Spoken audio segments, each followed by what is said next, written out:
Today we are going to continue to look at work. Last Friday I posted some problems about work and using Hooke's law to find work done and stretching and compressing springs. Today we're going to continue looking at other kinds of work problems. And the first one I want to look at is, you should have this page that I'm using here. You have it attached to the email if you want to print it or if you want to look at it in case I read it too quickly or something. Example, suppose that a 30-meter long rope with mass density 2 kilograms per meter is hanging over the side of a tall building. So I've got this rope, it's hanging over the building, and I want to pull the rope to the top of the building. I want to know how much work I would do in pulling that rope to the top of the building. I can't get it all in this frame, but... So here is a common error. Don't do this. Don't say, well, I'm going to figure out how much the rope weighs, and then it moves 30 feet, and so I would just do force times distance. The force needed to move something is its weight, essentially. And so we are, you might want to just say, well, that rope weighs, I don't know how many newtons it would weigh, and therefore I would multiply it by 30 because I'm hauling it up 30 meters. The only problem is I am not hauling that whole rope 30 meters. This point right here at the very bottom gets hauled up 30 meters, but this point right here at the top doesn't go very far at all, and this point right here in the middle only goes about 15 meters. So in this case, we don't have a constant distance that everything is moving. So we're going to handle that by setting up a coordinate system and, of course, probably using an integral. So what I'm going to do is I'm going to set up a coordinate system. It does not matter. It does not matter if you put, say, 0 at the bottom and 30 at the top, or 0 at the top and 30 at the bottom. I usually, there are benefits to each. There are actually benefits to each. I'm going to put 0 at the top and 30 at the bottom. And even though this is a vertical scale, I typically just stick with X as my variable. So what I'm going to do is I'm going to imagine that this rope is subdivided into lots of little pieces. Imagine that. And we got to move each of these little pieces to the top. And then we're going to say, what if the pieces were smaller? And what if they were even smaller? And what if there were lots and lots of them? So when I chop up something like this, I typically call that would be dx.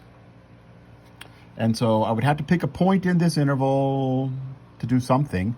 And that point in the interval is typically x, is the point that I would pick in the interval.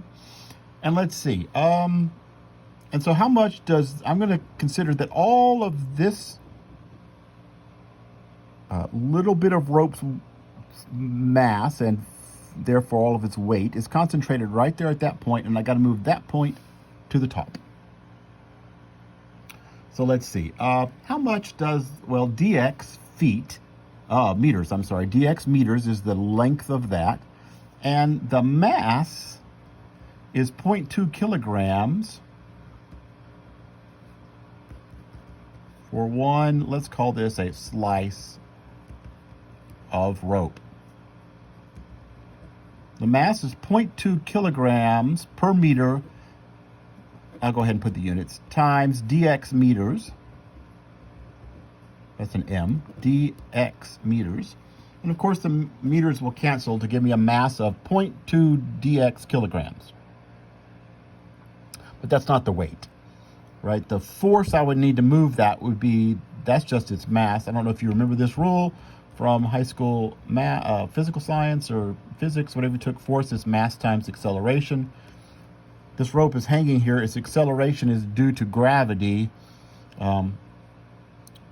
So its weight, its force, would be gravity, the pull of gravity, acceleration due to gravity, 9.8 meters per second, times 0.02 times dx.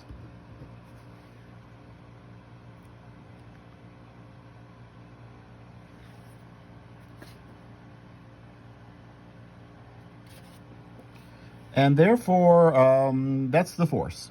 How far does this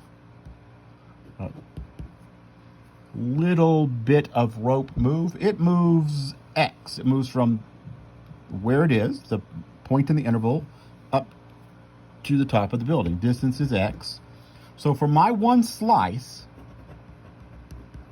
right, this is all for one slice, work is force times distance. 9.8 times 0.2, I believe, is, I don't know what it is, 1.96 or something like that. 9.8 times 0.2, 1.96 x dx. That's the force times distance for one slice of rope. We don't usually talk about slices of rope, I know. And so that would be the work for this little bit, and then I would find the work for that little bit, and the work for that bit, and add them all up. Right, so the total work would be the sum of 1.96 xi, whatever the I is, 1 to n, all of the intervals. Add them all up, and then take the limit as n goes to infinity and the intervals get really small. That's an integral. Integral from, let's see, x ranges from 0 to 30 of 1.96 x dx. That one's not hard to evaluate. If